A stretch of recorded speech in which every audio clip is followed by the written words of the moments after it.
Est-ce que vous pouvez m'entendre? Est-ce que nous pouvons commencer, Cathy? Vous êtes avec un micro fermé.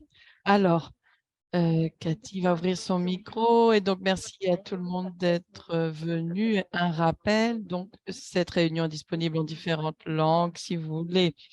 Donc, écoutez dans une autre langue, eh bien, cliquez sur le petit globe et vous aurez l'interprétation dans la langue que vous choisissez.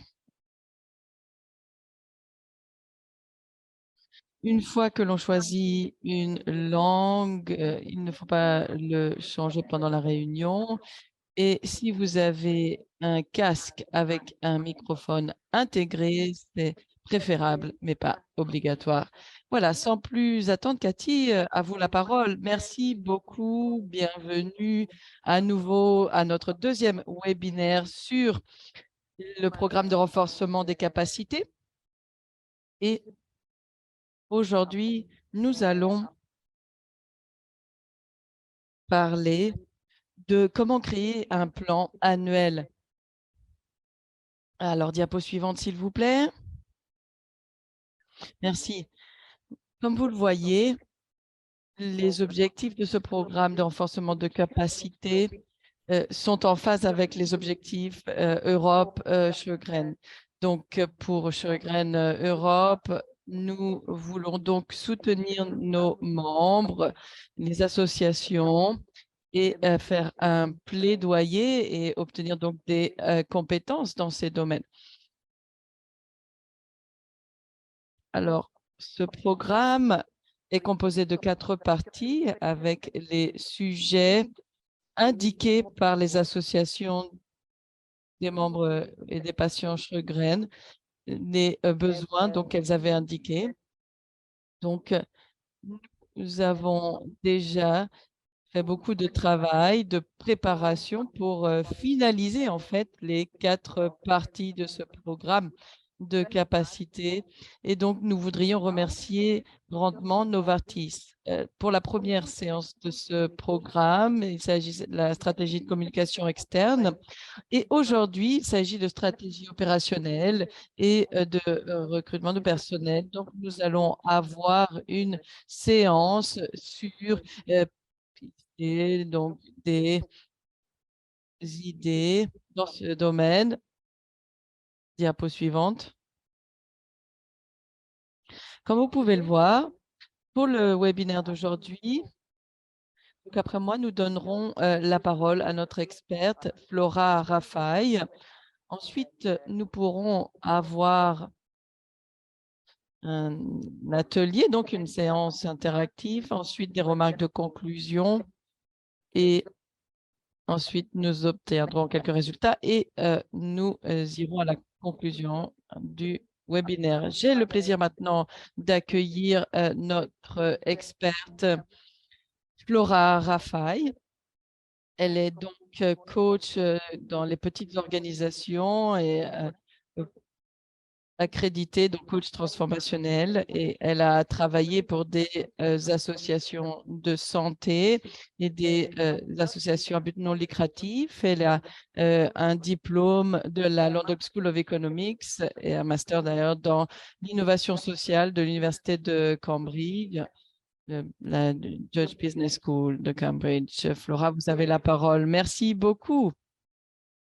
Merci beaucoup, Cathy, et merci beaucoup à tout le monde de nous rejoindre ce soir. Comme l'a dit Cathy, le webinaire d'aujourd'hui va tenter de vous aider à voir comment vous pouvez passer des activités quotidiennes d'un groupe de patients pour aller vers un plan d'activité et peut-être même, nous espérons, un plan annuel. Donc, j'ai été impliquée dans des petites associations où il y avait parfois seulement un seul membre, moi ou deux. Donc, j'apprécie vraiment votre situation.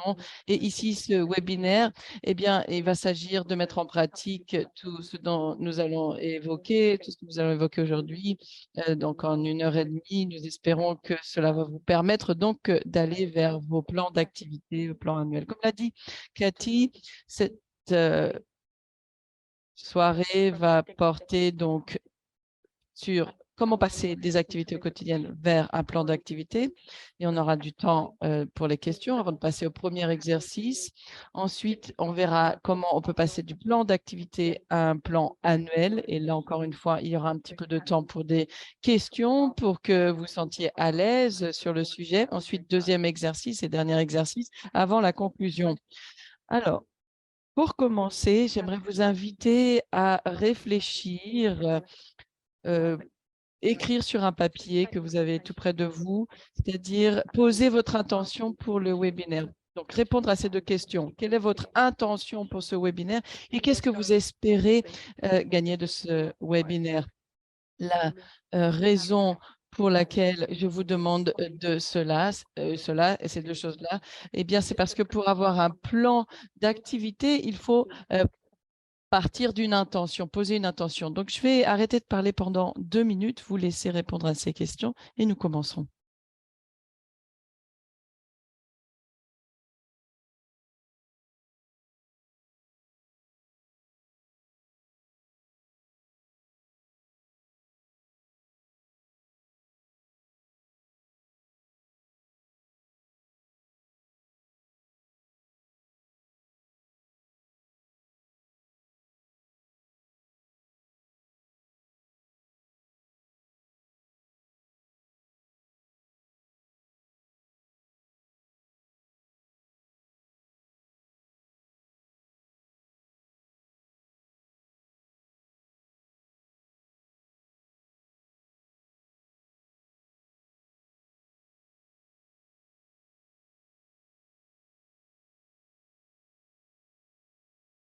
Alors, j'espère que vous avez pu répondre à ces deux questions pour vous-même et on va mettre cela de côté et on verra à la fin du webinaire si on a pu atteindre ces intentions. Alors, lorsque vous gérez des petits groupes de patients, vous avez certainement ressenti le fait d'être tiraillé dans différentes directions, d'avoir des demandes constantes et de voir que vous ne faites jamais assez pour répondre à toutes ces demandes. Et personnellement, je trouve que c'est vraiment écrasant et on a l'impression qu'il n'y a pas assez d'heures dans la journée. Donc, ce que je vous recommande, une des choses les plus impactantes que vous pouvez faire en tant que dirigeant et dirigeante de petite organisation, c'est de prendre un moment, de sortir de ce genre de situation et de mettre en place un plan pour vous-même et pour l'organisation et voir comment vous pouvez aborder ces sujets. Quels sont les bénéfices de ce plan? Eh bien, d'abord, ça vous permet de prendre le contrôle de la situation. Ça vous permet de poser cette intention, donner une direction de là où vous voulez aller, ce que vous voulez faire, et ça peut vous aider à vous concentrer sur les priorités qui comptent vraiment. Autre bénéfice, pardon, cela vous permet d'obtenir la permission de dire non à certaines choses. Donc, lorsque vous gérez une association de patients, ça peut paraître incongru de dire non à quelqu'un, mais lorsqu'on est tiraillé dans toutes ces directions, il est très important de pouvoir poser des limites pour comprendre ce qu'il est faisable de ce qui est faisable et de dire oui donc aux choses qui comptent vraiment et d'avoir aussi ce plan vraiment qui vous dise non, on ne peut pas atteindre cet objectif maintenant, mais nous pouvons voir à quel moment nous pourrons l'atteindre à l'avenir. Cela veut dire qu'on a bien plus d'impact sur la communauté ensuite. Donc, plutôt que d'essayer de répondre à des choses que l'on ne peut pas atteindre, on peut se concentrer sur les choses que l'on peut atteindre et qui auront plus d'impact. Et ensuite, on espère qu'à l'avenir, on peut avancer et faire plus de choses. Et troisième avantage d'avoir ce genre de plan, d'activité, c'est la possibilité de créer un discours, une narration pour votre organisation. Lorsque c'est juste vous qui travaillez, cela ne semble pas important, puisque vous savez vous-même pourquoi vous faites les choses et vous n'avez pas besoin de vous l'expliquer constamment.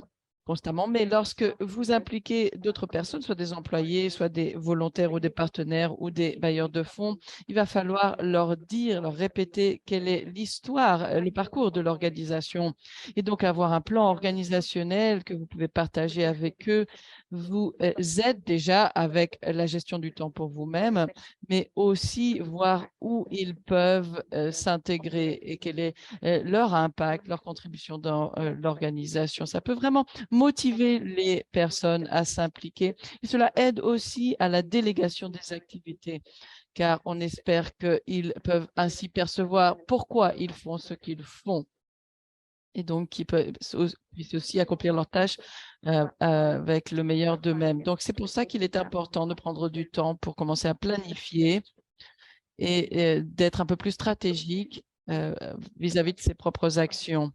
Donc, et pour passer donc des activités quotidiennes à ces plans d'action, eh bien, il faut penser à différents facteurs. D'abord, le pourquoi. C'est pour ça que je vous ai dit qu'il est vraiment important de poser une intention. En tant que groupe de passion, c'est quelque chose d'assez direct et simple. Il y a une raison très claire de pourquoi vous existez. C'est pour défendre la communauté de passion. Et ça peut toujours être votre étoile polaire, votre direction vers laquelle vous avez. Quelques exemples ici que j'ai trouvés dans vos sites web.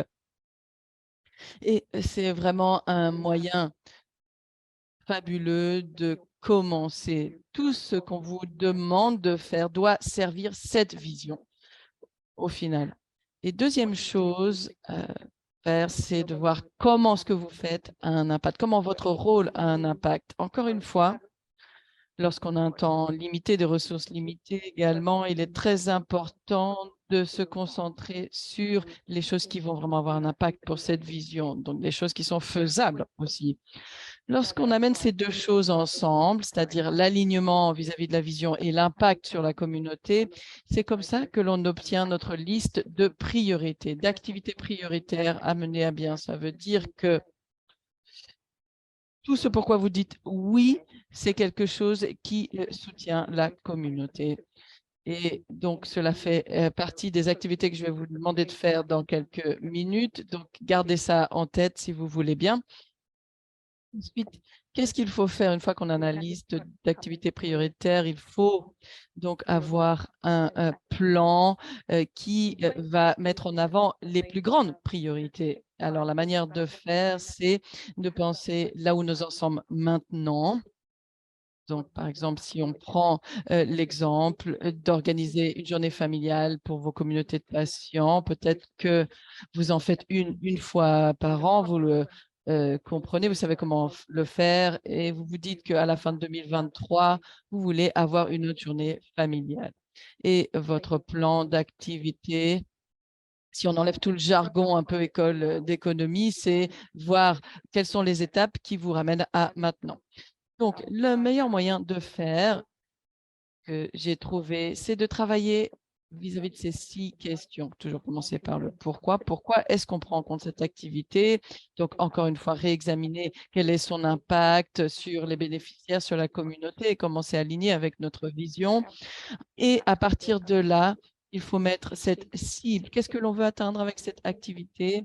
Et un fait très important en ce sens, c'est comment est-ce que l'on sait que l'on a réussi à atteindre cet objectif? Alors, dans la boîte à outils que vous avez déjà vue, je sais, qui va être partagée après ce webinaire, il y a des aides en ce sens sur mettre en place les objectifs. C'est très facile de commencer à travailler sur quelque chose et d'essayer de grignoter, d'essayer d'avancer vers cette chose, mais à moins de définir ce que c'est vraiment, on n'est pas efficace. Donc, c'est important de prendre de la distance et dès le départ, avoir cet objectif. Ensuite, on passe au comment. Comment on va livrer ces actions, quelles sont ces actions et comment on va les livrer.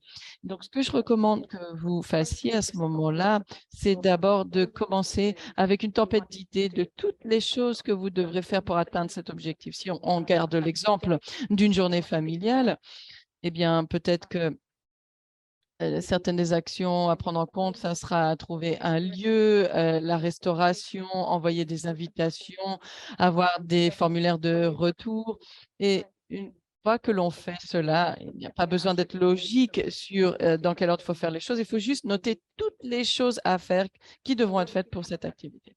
Une fois qu'on a cette tempête d'idées, cette liste donc d'activités, c'est là qu'on peut commencer à voir comment les choses s'imbriquent. Si on regarde par exemple un lieu, eh bien c'est à ce moment-là qu'il faut regarder aussi la restauration. Si vous envoyez des invitations, c'est un bon moyen de penser aussi à quelles sont les dépenses qu'il va falloir rembourser aux personnes en termes de garde d'enfants, etc. Donc, il faut vraiment à ce moment-là les mettre dans l'ordre. Et lorsque vous faites cela, c'est là que la question du quand arrive. Donc, c'est ordre de timing. Donc, par exemple, ça doit arriver tel mois, ceci tel mois. Mais aussi, combien de temps chacune de ces activités vont vous prendre et cartographier ce temps, puisque ça aussi, ça répond à la question à quel point est-ce que c'est faisable de le faire en termes de temps. Lorsqu'on pense au temps pour chaque activité, ma règle d'or, c'est toujours de penser soit en est-ce que ça va prendre 1 heure, 2 heures, une demi-journée, toute une journée ou différentes journées, quel que soit le nombre de jours. Et quelle en est la raison? Eh bien, parfois, cela inclut donc beaucoup de temps, c'est-à-dire si on doit écrire les invitations, par exemple, pour la journée familiale, on va penser que c'est un travail qui va durer 5 à 10 minutes, mais vous commencez à écrire ce message et vous vous rendez compte qu'il faut ouvrir l'agenda, qu'il faut trouver Google Maps, là où se trouve le lieu, où vous recevez un coup de fil, il faut y répondre. Et si vous avez des enfants, ils viennent vous interrompre. Et au bout d'un certain temps, il y a déjà 3 heures de passé. Donc, en construisant avec cette approche 1 heure, 2 heures, demi-journée, une journée, plusieurs journées, ça veut dire que vous incluez déjà dès le départ toutes les perturbations et elles sont déjà donc incluses. Donc, quand vous pensez à la question quand, pensez aussi en termes chronologiques, en termes chronophages. Et donc, c'est ainsi qu'il faut voir les choses pour les activités, car on gère ainsi aussi les attentes. Ensuite, quand on parle au où, alors là, ça veut dire bien sûr où va avoir lieu l'activité elle-même. Est-ce que c'est déjà en ligne? Est-ce que si c'est en ligne, quelle plateforme c'est? Et si c'est en présentiel, dans quel pays? Quels sont les voyages qu'il faut prendre en compte? Mais aussi, il faut voir où est-ce que les participants doivent être dans cette activité. Si vous avez des volontaires qui vous aident, des bénévoles, est-ce qu'ils doivent être là physiquement aussi? Et donc, il faut là aussi cartographier les lieux de toutes les personnes qui sont impliquées dans l'activité. Dernière question, et c'est une question essentielle aussi. Parfois, on a des plans ambitieux, mais il faut vraiment savoir qu'on a bien toutes les personnes qui peuvent livrer toutes ces activités. Donc, la question qui va diriger l'activité? Ça peut être vous, un partenaire, un bailleur de fonds. Et aussi, il est important de penser aux compétences dont on a besoin pour cette activité. J'y reviendrai un petit peu plus tard, mais les compétences, ça peut dire, par exemple, s'ils doivent écrire des emails, il faut avoir des compétences numériques, savoir utiliser un ordinateur. Parfois, on pense que c'est le cas de tout le monde, mais il y en a qui n'ont pas ces compétences. Il faut aussi des compétences de communication si on parle au téléphone. Donc, il faut aussi cartographier ces habilités. Et dans la deuxième partie du webinaire, on va voir comment on peut utiliser ça pour construire une équipe.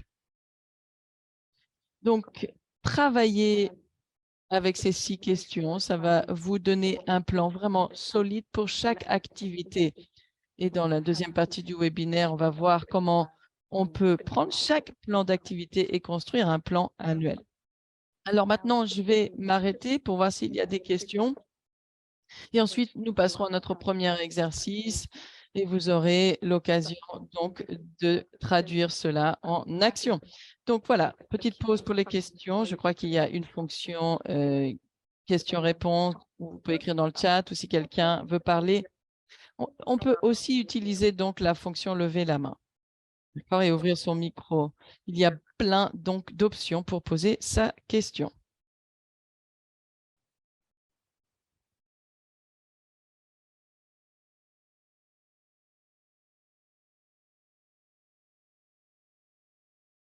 Est-ce que je peux me permettre de poser quelque chose, Flora? Oui. Alors,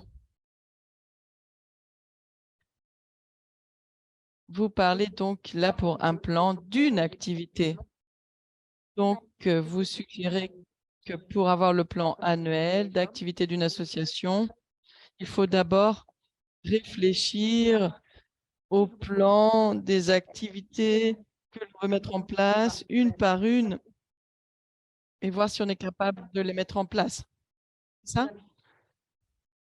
Alors oui, ce que je suggère, c'est que ça peut être très intimidant, en fait, de passer de pas de plan du tout à un plan annuel. Donc, ma suggestion, c'est de commencer à construire cette habitude en planifiant des activités individuelles et à partir de là, travailler jusqu'à vers un plan annuel. Et on en parlera dans la deuxième partie du webinaire.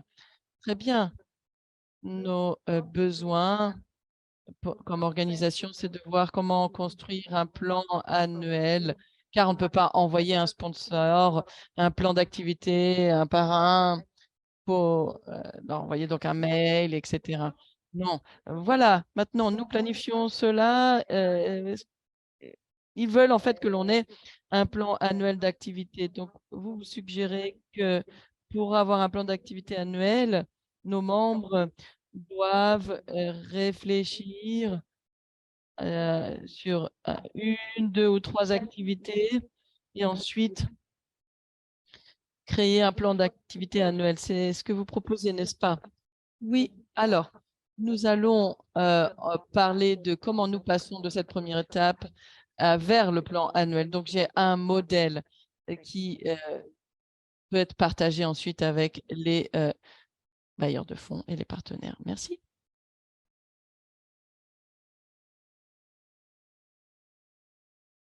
Donc, je ne vois rien dans le chat. Est-ce qu'il y a quelqu'un qui a la main levée? Non, pas de main levée. Donc, je voulais juste rappeler à tout le monde, n'hésitez pas à parler dans votre langue, la langue dans laquelle vous êtes la plus confortable, ou écrire dans le chat. Non, mais pas de questions pour l'instant, Flora. Alors, ce que je vais faire, c'est qu'on va peut-être passer à l'exercice. Et peut-être qu'il y aura donc plus de questions qui vont survenir après la pratique.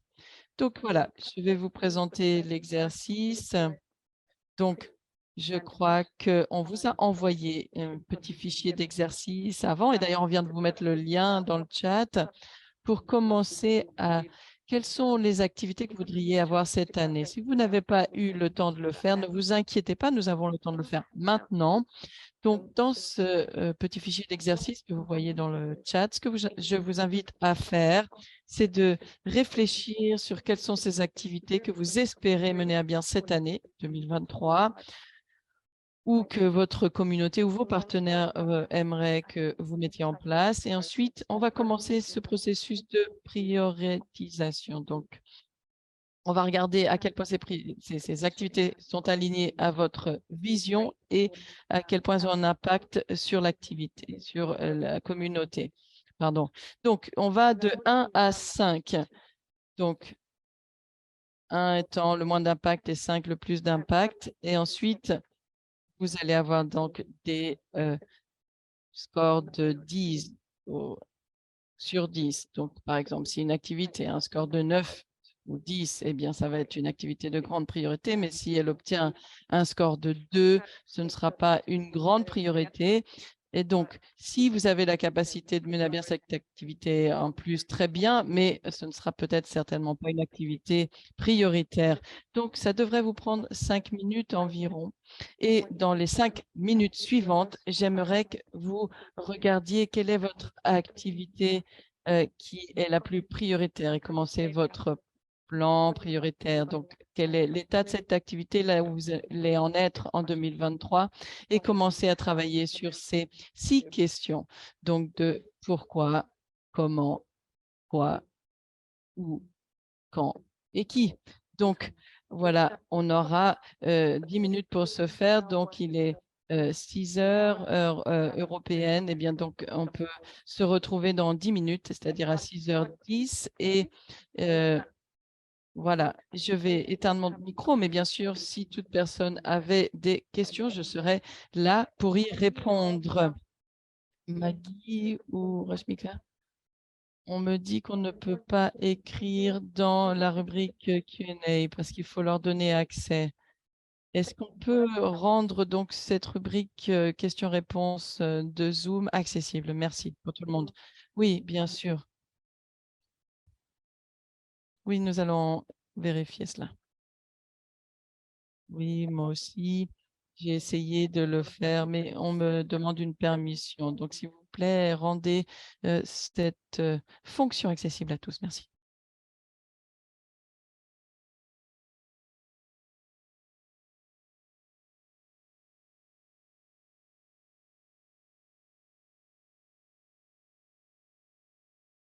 Alors, comme ça devait être accessible pour tout le monde, on a fait une copie et maintenant c'est un document que vous pouvez éditer.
Alors, j'ai vu que vous utilisez le même document. Moi, je vous encourage à faire une copie des documents parce que sinon, tout le monde peut voir ce que vous êtes en train de d'écrire dans le document, dans le modèle.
Bien, eh bien, je vous encourage à maintenant reprendre le webinaire. J'espère que c'était une bonne façon de commencer à penser à vos priorités, à votre plan d'activité pour, par rapport aux priorités aussi. J'ai pas vu d'autres questions en fait. Si c'est le cas, bien sûr, vous pouvez les insérer dans le chat à tout moment ou alors lever la main. Sinon, nous passons donc à la deuxième partie qui consiste à réfléchir donc à notre plan annuel. Alors, quand on prévoit ces activités, ce plan d'activité et que nous commençons à construire en fait cette sorte de calendrier, eh bien, il va falloir commencer à penser aux ressources nécessaires pour que ce plan d'activité puisse se réaliser. Alors maintenant, je vais vous parler des estimations en fait en termes de personnel. Et au niveau du personnel, eh bien, j'inclus aussi bien les bénévoles que les personnes rémunérées. Et en fait, il faut commencer à penser aux compétences dont nous avons besoin pour réaliser les activités que nous avons prévues.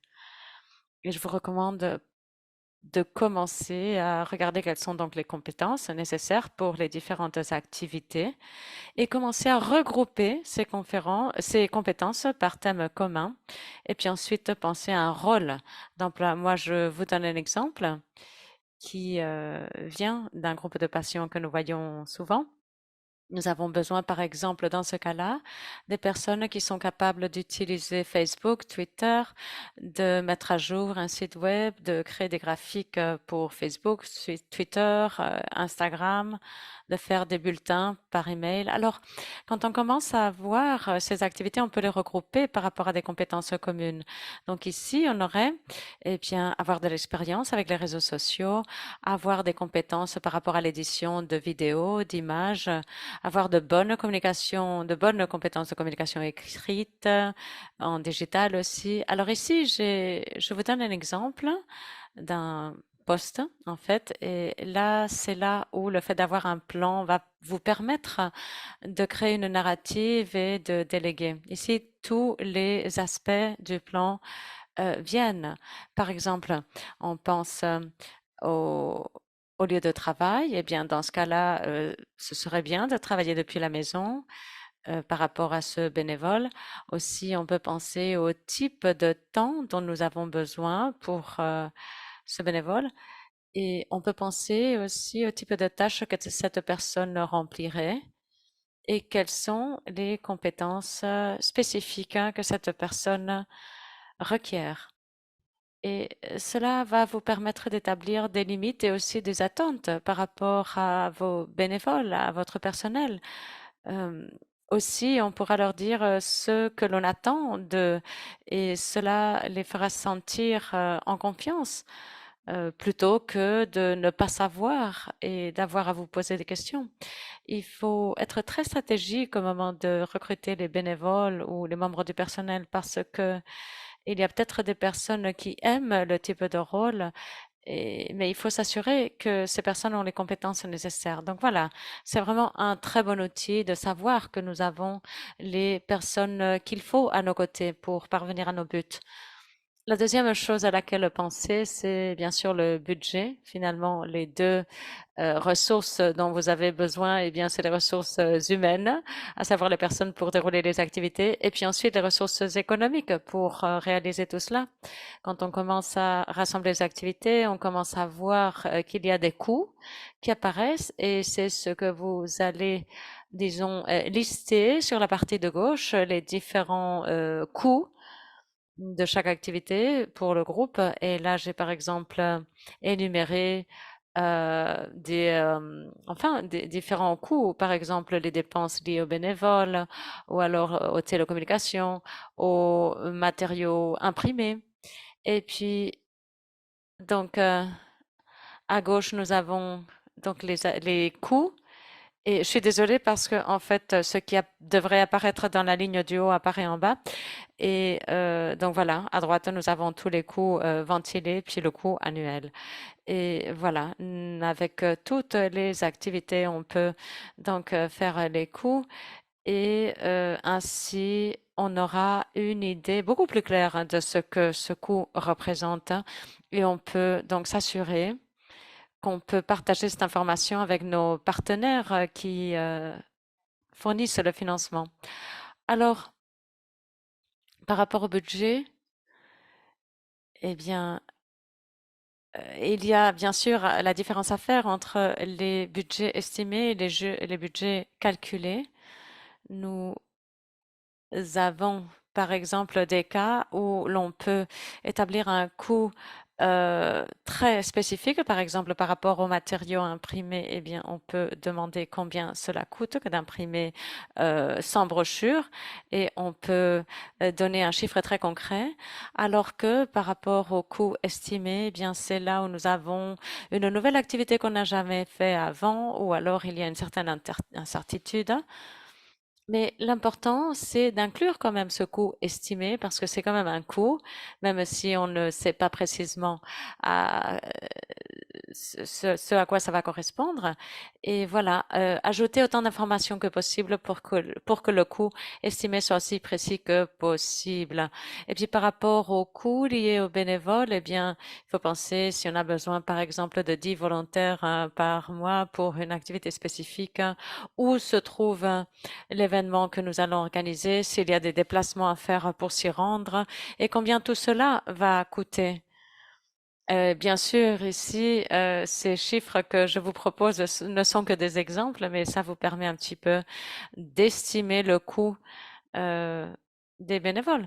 Et puis, quand vous faites des estimations, il faut être très conservateur, c'est-à-dire que nous avons, enfin, si mes 10 bénévoles demandent de se faire rembourser toutes les dépenses, eh bien, il faut compter au maximum combien cela va supposer. Il faut être prévoyant en ce sens. Et puis ensuite, on peut avoir, bien sûr, la, la capacité de dépenser moins, mais il faut toujours être capable de couvrir les coûts estimés. Donc voilà pour ce qui est du budget. Et autre chose que nous pouvons commencer à planifier aussi avec notre plan annuel, c'est le travail de rationalisation. Quand on fait un plan d'activité, eh bien, on a l'impression de faire les choses de façon la plus efficiente que possible. Mais quand on voit l'image générale, peut-être qu'il y a beaucoup de domaines dans lesquels on peut épargner beaucoup de temps. Alors, la capacité donc de rationaliser. Moi, je vous recommande par exemple que pour rationaliser, vous utilisiez des modèles. Des fois, vous allez voir que vous avez des types de requêtes très similaires de votre communauté de patients. Ils posent des questions très similaires ou vous devez écrire en réponse des emails très semblables. Alors, le fait d'avoir un modèle, eh bien, c'est ce qui vous permet d'avoir un exemple qui vous satisfait et vous le sauvegardez pour la prochaine fois de façon à éviter d'écrire tout depuis zéro, de repartir à la case de départ. Moi, je fais cela très souvent pour les emails, mais vous pouvez également le faire pour vos bulletins ou alors pour le type de brochure que vous composez, que vous faites. C'est-à-dire que tout ceci peut vous faire gagner beaucoup de temps. Quelque chose d'autre que j'aime rationaliser, c'est les processus. En ce sens, un bon exemple, c'est que si vous devez organiser un événement, chaque événement sera très différent. Par exemple, la journée de la famille sera très différente d'une conférence médicale. Cependant, en termes de processus, d'étapes, eh bien, il y aura des processus très semblables. Par exemple, celui de retrouver des intervenants, celui de faire les présentations, de distribuer les présentations. Et le fait de rationaliser tout cela va vous permettre de gagner du temps et d'épargner de l'énergie. C'est-à-dire que je vous recommande que la prochaine fois que vous ferez une activité, vous écrivez une checklist, une liste de toutes les étapes à suivre. Et tout ceci au niveau personnel, eh bien, cela vous permet aussi d'assurer que vous allez fournir le même niveau de qualité, mais bien sûr en utilisant moins de temps. Et puis, c'est aussi bien plus facile de déléguer si vous avez une liste parce que vous allez déléguer exactement la même chose et exactement ce qu'il faut faire. Et alors, la personne à qui vous aurez délégué, eh bien, elle recevra une checklist et vous pouvez vous sentir en confiance que cette personne va faire les choses comme vous les auriez faites en suivant cette liste de tâches. Et finalement, quelque chose que j'aime beaucoup, et on pourrait passer tout un webinaire à explorer cela, eh bien, les outils en ligne afin de rationaliser votre travail. Un exemple que j'ai trouvé, c'est enfin le fait de mettre les messages dans un calendrier, en fait. Par exemple, le fait d'envoyer les invitations à un certain moment. Maintenant, tous les systèmes d'email, de Outlook, eh bien, vous pouvez prévoir quand est-ce que vous souhaitez envoyer le message.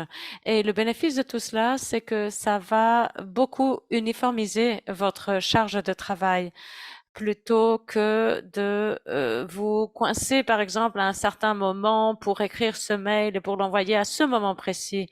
C'est-à-dire que ça vous permet beaucoup d'anticiper, de faire les tâches en avance. Par exemple, aussi les calendriers. Eh bien, moi, à chaque fois que je dois me rendre à une réunion, eh bien, je reçois 5 emails qui disent est-ce que vous êtes disponible à cette heure-ci ou à cette heure-là? Eh bien, encore une fois, Outlook, Gmail et d'autres plateformes de courrier électronique ont la capacité de partager le calendrier. Et puis voilà, c'est des liens qui permettent à vos interlocuteurs de savoir quand vous êtes disponible et voilà, de partager cette information. Et cela vous permet d'épargner beaucoup de temps et aussi donc d'avoir beaucoup plus d'impact auprès de votre communauté. Et encore autre chose qui m'intéresse beaucoup, c'est l'intelligence artificielle. Je vous dis cela quand même, même si les outils dont je vais parler ne sont pas des outils d'intelligence artificielle en ce moment, mais vraiment, ça vous permet de surmonter la limite de vous retrouver devant une page blanche, par exemple. Moi, j'utilise les outils de rédaction d'intelligence artificielle souvent parce que quand je ne sais pas trop comment m'adresser à un certain groupe, eh bien, je ne sais pas si vous avez entendu parler d'un outil appelé Canva. Eh bien, cela vous permet de prendre vos points schématiques, votre plan et voilà, de rédiger quelque chose avec un certain nombre de caractères. Et puis ensuite, vous pouvez le retravailler pour vous assurer que c'est approprié par rapport à la cible que vous avez. Et voilà, ça vous permet de surmonter cet effet de la page blanche. Et encore une fois, quand vous préparez votre plan annuel, il y a beaucoup de moments où vous pouvez voir comment épargner du temps. Et maintenant, comment rassembler toutes ces informations dans un plan annuel? Eh bien, tout d'abord, il faut commencer par là où nous sommes aujourd'hui. Eh bien, jusque-là, nous avons vu le plan d'activité. Il faut voir quel est son état actuel et il faut voir aussi quelle est la cible, l'objectif que nous avons prévu pour la fin de l'année. Et on peut avoir un objectif général ou alors d'autres petits objectifs, mais en tout cas, il s'agit de définir pour vous-même ce à quoi ressemble la réussite à la fin ou l'objectif atteint à la fin d'année. Et je vous donnerai également des outils pour mesurer ce succès. Et une fois que nous avons cet objectif, c'est à ce moment-là que l'on peut amener nos activités priorisées, c'est-à-dire toutes les choses que l'on veut faire et les prioriser par rapport à nos ambitions et à notre vision. Et à partir de là, nous allons former, en utilisant toutes ces activités priorisées, nous allons former donc ce plan annuel et nous allons voir comment cela se compose et on pourra ensuite rationaliser et avoir le plus grand impact à la fin. Donc, à quoi est-ce que tout cela ressemble? Voici un modèle d'un plan annuel. Ce sera partagé avec vous après le webinaire et tout ceci rassemble les aspects dont on a parlé. Il y a la vision et la mission en haut. Et voilà, c'est important de garder en tête pourquoi nous faisons les choses et quel est le but pour s'assurer que nous sommes alignés par rapport à nos buts. Et puis ensuite, à gauche, nous allons faire la liste des activités, les actions clés, c'est-à-dire les étapes clés qu'il faut suivre pour chacune des activités. Puis ensuite, donc la date limite, c'est-à-dire le quand, puis les volontaires, les bénévoles responsables, et puis ensuite la mesure, c'est-à-dire à quoi voulons-nous que l'activité ressemble à la fin de l'année. Donc voilà, c'est une façon fantastique de voir quels sont les bénéfices d'avoir un plan. C'est vraiment la façon d'avoir un petit peu de contrôle par rapport à tout ce chaos de requêtes différentes et voir quel est le plan, se donner également la permission de dire non à toutes ces activités qui finalement ne seront pas prioritaires. Et tout ceci nous aide à créer une narrative pour nous assurer que nous pouvons communiquer à tout le monde par rapport à ce que l'on veut atteindre et quelle sera donc la trajectoire de votre organisation. Maintenant, j'aimerais qu'on passe un petit moment pour penser à comment livrer ce plan, parce que c'est magnifique d'avoir un plan, mais voilà, comme je vous dis, cela vous donne un certain contrôle et un cap à suivre, mais il faut le faire. Alors, une fois que nous avons le plan, nous entrons dans le cycle de ce plan, de cette mise en œuvre du plan. Alors là, il faut bien sûr garder en tête ce qui est fait. Et il faut voir aussi de façon mensuelle, par exemple, comment le plan se déroule et avoir ce cycle entre eh bien la mise en œuvre de notre plan, le suivi de notre plan par rapport à ce que nous avions prévu, vraiment pour voir que nous sommes sur la bonne voie et pour ne pas oublier les choses, ne pas s'égarer au cours de l'année. Et ensuite, ce qui est très important aussi, c'est d'évaluer notre travail. C'est-à-dire que vers la fin de l'année, moi, je recommande toujours 2 ou 3 mois pour faire une pause, donc vers la fin de l'année, pour voir ce que nous avons atteint et ce que nous n'avons pas atteint, parce que soyons honnêtes, il y aura toujours des choses qui restera à faire. Et puis ensuite, on reprend le même processus.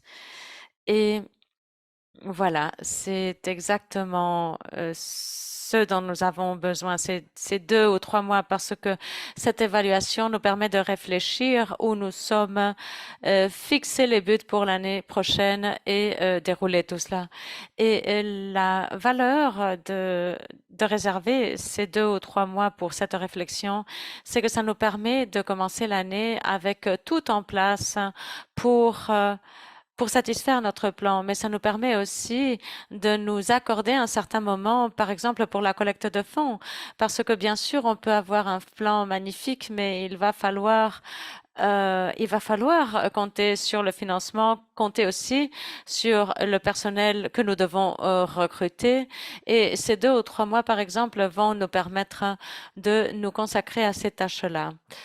Et aussi, par exemple, eh bien, ça va permettre aux bailleurs ou aux donneurs de considérer les demandes de financement que nous allons formuler.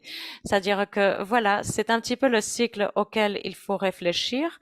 Et maintenant, je vais faire une petite pause pour les questions, si jamais vous en avez, avant de passer à l'exercice final. Alors, levez la main si vous avez des questions, ou alors vous pouvez utiliser le chat également.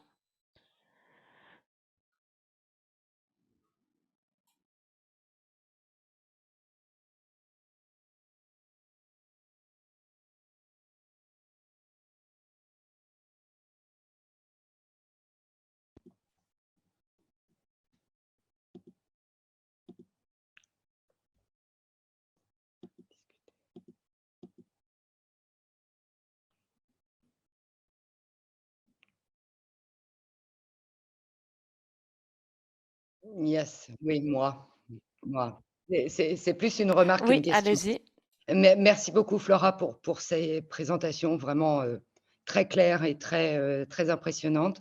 Merci pour le tableau, un des derniers tableaux, présentés. Je trouve qu'il résume bien, la façon de s'organiser et l'importance pour nous, associations, de se structurer. J'ai juste une petite remarque, en fait, je me pose la question de savoir comment on est tous des patients, donc on est tous des malades, d'accord? Donc c'est vrai que c'est génial de s'organiser comme ça, de prévoir et cetera. À quel moment on intègre le fait que, eh ben, on peut ne pas être disponible? Le bénévole dont vous parlez ou la personne en charge de la mission peut ne pas être disponible. Donc dans ce cas-là, qu'est-ce que vous nous conseillez? Est-ce que vous nous conseillez, je ne sais pas, par exemple, si c'est possible de doubler les postes?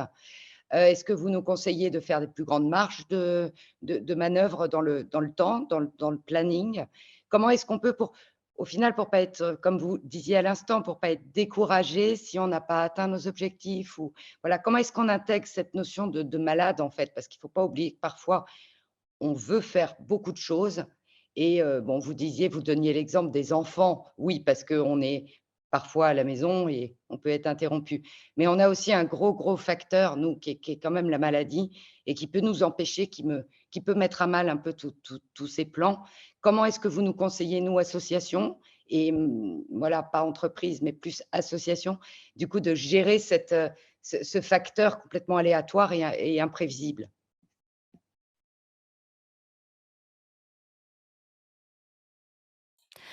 C'est une excellente question et je pense que le plus important, c'est bien sûr d'être bienveillant par rapport à vous-même.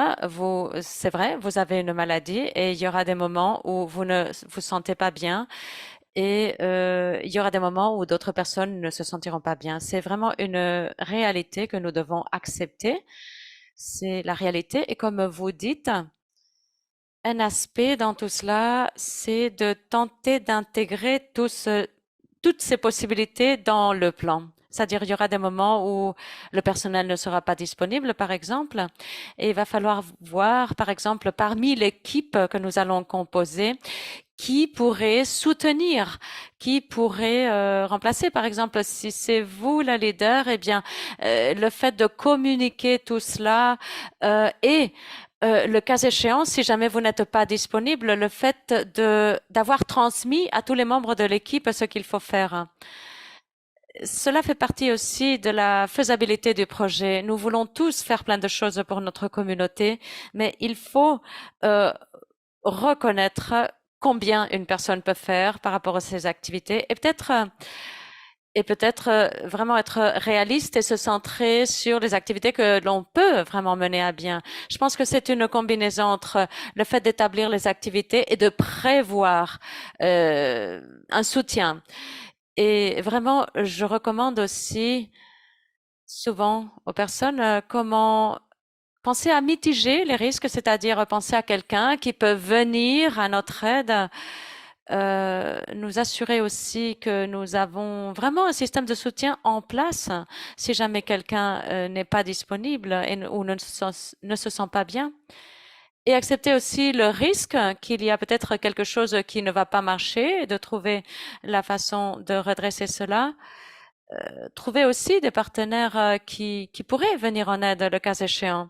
C'est-à-dire que, bien sûr, c'est quelque chose à quoi réfléchir. Merci Flora, merci.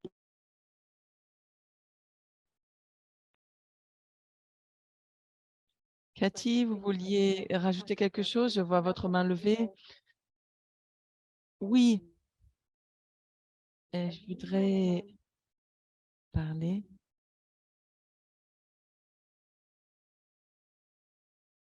en grec. Alors, à propos du budget, vous avez inclus un montant de rémunération des bénévoles. C'est un montant donc théorique pour savoir comment ou combien ça coûterait, ou bien est-ce que ça a été inclus parce que vous pensez que donc les bénévoles doivent recevoir une forme de rémunération? Alors, bon, là, c'était un montant théorique de ce que l'on voudrait donner. Donc, chaque pays va avoir ses règles juridiques sur le paiement des bénévoles.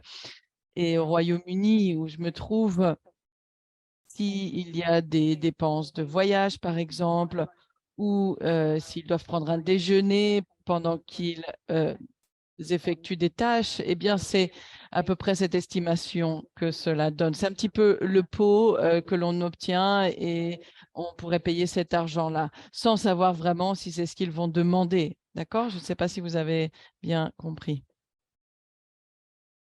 Mais vous avez dit 50 € par bénévole. Ce ne sont pas les voyages, puisqu'on a aussi des dépenses de voyage. Si on revient sur la diapo, on peut avoir donc 50 € par bénévole. Et ensuite, vous aviez un autre poste budgétaire qui était les dépenses de voyage. Donc, 50 € par mois. Est-ce que c'est pour leur voyage? Ça peut être pour des dépenses de voyage, pour un déjeuner, pour n'importe quelle dépense, en fait. D'accord. Alors, ce n'est pas leur rémunération, hein, ou leurs honoraires, c'est ça, c'est plus couvrir leurs dépenses. C'est ça? Oui, c'est une estimation. Bien sûr, c'est votre organisation qui décidera de ce budget-là, de ce poste-là. Voilà. Merci beaucoup. Donc, je ne vois pas d'autres questions dans le chat. Alors, je vais juste nous faire revenir à notre exercice. Et encore une fois, comme avant, s'il y a des questions qui surviennent, n'hésitez pas. Posez-les au fur et à mesure. Donc, dernier exercice, il s'agit de vous rapprocher un petit peu de votre plan annuel. Donc, c'est ce que vous verrez sur la page 3 du fichier d'exercice. Quelles sont les compétences dont vous avez besoin pour l'activité générale que vous planifiez? Et ensuite, essayez de voir si vous voyez des rôles de bénévoles qui en ressortent. Et ensuite, essayez de penser quels sont les postes budgétaires qui vont apparaître dans votre activité. Donc, s'il y a des coûts, des dépenses de, par exemple, restauration ou autres, eh bien, essayez de les relever. Alors, bien sûr, je ne m'attends pas à ce qu'en 10 minutes d'exercice, vous ayez un montant, mais juste lister des choses que vous devez rechercher en termes de coûts par la suite ou estimer. Et enfin, pour les 2-3 dernières minutes, vous prenez un instant en regardant cette activité, voir si vous pouvez rationaliser quelque chose. Par exemple, utiliser un modèle, un processus ou peut-être en utilisant un outil en ligne. Donc, pour moi, il est 37 de l'heure. Donc, si on peut revenir donc à 47, on fera un petit moment de résumé et ensuite je donnerai la parole à Cathy. Donc, posez vos questions et sinon, nous nous revoyons dans 10 minutes après l'exercice.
Alors, je vais vous inviter à revenir au webinaire. J'espère que ce temps vous a donné le moment donc de commencer à penser à votre plan annuel et à ses ressources.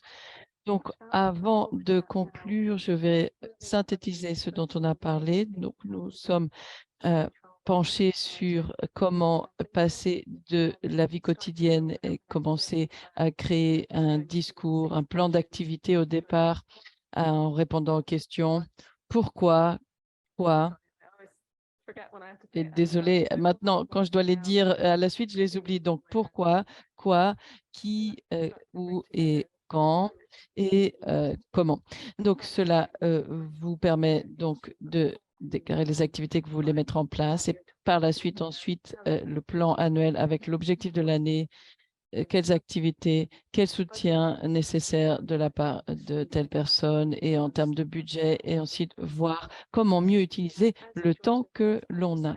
Alors, nous arrivons à la fin de ce webinaire et donc j'aimerais vous poser ces questions et je vous suggère de le faire à la fin de l'année, c'est-à-dire quels sont les points les plus importants que vous avez appris de cette présentation? Réfléchissez-y et qu'est-ce que vous feriez différemment demain et à quel point est-ce que ce webinaire a réussi à répondre à votre intention que vous aviez écrit au départ. Donc, je vais encore une fois vous laisser 2 minutes pour répondre à ces questions avant que l'on passe à Katie.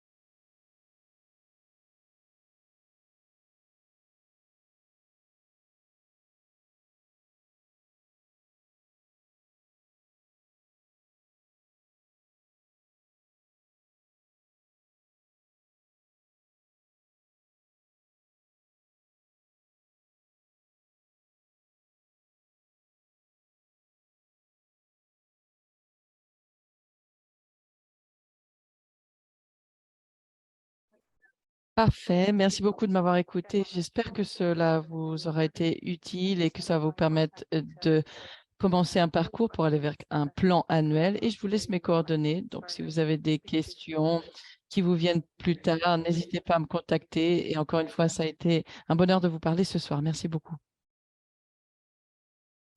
Merci beaucoup, Flora, pour cette merveilleuse présentation. C'était très enthousiasmant car nous avons appris beaucoup et je pense que nos membres ont aussi appris sur comment ils peuvent planifier de manière active, en commençant d'abord une planification d'une activité, d'une deuxième activité, et puis d'une troisième. Et ensuite, ils peuvent avoir un plan plus complet. Ensuite, on a appris donc à donner la priorité aux besoins et même appris à dire non. Alors, parfois non à des collègues, etc. Donc, c'était aussi très intéressant pour tout le monde. Nous aimerions vous remercier à nouveau et aussi informer tout le monde que le webinaire est enregistré et qu'il y aura des sous-titres dans toutes les langues. Donc, dans toutes les langues, ce sera inclus sur notre site web. Et donc, ce sera disponible sur demande s'il y a un membre qui veut réécouter le webinaire ou revoir le webinaire ou pour les personnes qui n'ont pas pu venir nous rejoindre aujourd'hui, eh bien, ce sera disponible. Donc, nous vous remercions beaucoup pour aujourd'hui et remercie à nouveau Novartis, car sans leur soutien et aussi donc l'agence Pierre de Novartis qui nous soutiennent pour pouvoir organiser tous ces webinaires. Et donc, Novartis, c'est notre soutien et nous organisons donc ces programmes avec leur coopération. Donc, merci bien à toutes les équipes. Si Vous voulez bien cliquer sur le lien ici et j'espère qu'on va vous le mettre aussi dans le chat. Alors, vous pouvez prendre une photo donc, de ce code QR puisqu'on voudrait avoir votre retour. Ça, c'est pour nos membres. Donc, prenez s'il vous plaît 1 ou 2 minutes pour remplir ce formulaire pour qu'on puisse vous écouter, quelles sont vos réflexions, vos croyances, en fait, pour évaluer ce que l'on fait. C'est extrêmement important pour nous. Merci à nouveau. Et diapo suivante, s'il vous plaît. Voilà. Donc, c'est la dernière diapo. Et donc, il y aura bientôt plus d'informations sur le webinaire prochain au début avril. Donc, restez connectés et merci beaucoup de vous être connectés à ce webinaire. Merci encore et passez une belle soirée. Je redonne la parole à Maggie. Merci à tout le monde. J'espère que vous passerez une très belle soirée. Je vais juste laisser le webinaire ouvert au cas où certaines personnes cliquent sur le lien pour donner donc un retour sur SurveyMonkey. Et sinon, on se voit en avril. Merci. Merci, au revoir. Merci à tous. Au revoir.